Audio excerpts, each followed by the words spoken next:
I take home about 1.2 million a year, so to me, designer goods, private jets, supercars have become normal.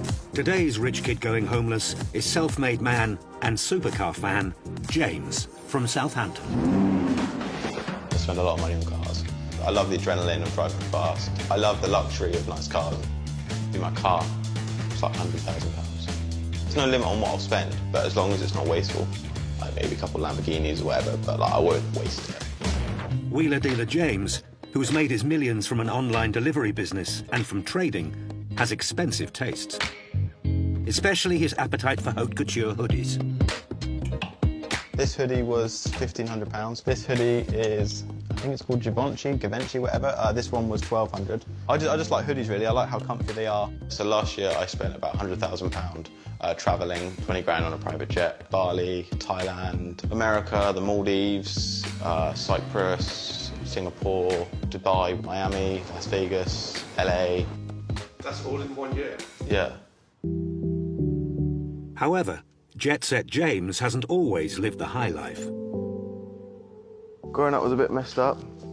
I was living in a council house with my mum. I was an arsehole child, where I got in trouble with the police a lot. I'd go out in the middle of the night, I'd pick the locks on the windows, jump out, go do an all-nighter. I used to drink back then when I was like maybe 12, but I think that's why I don't drink now. I dropped out of school in year 9 when I was 13.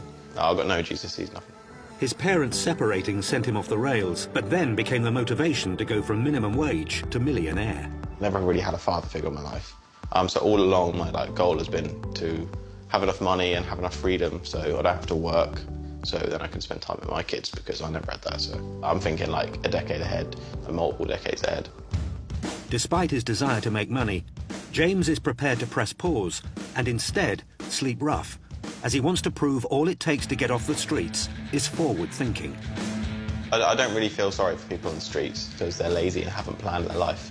When I see a homeless person, I sort of just think it's their own fault, really. I've come from a background where I never had money. Like, I feel if I can go from that to where I'm at now, there's no reason they can't too. I think I'll prove how easy it is to get off the streets. To test his theory, James will be trading supercars for sleeping bags to live rough in Ealing, West London. It's an area with a growing poverty problem. Low wages and high rents are forcing people onto the streets.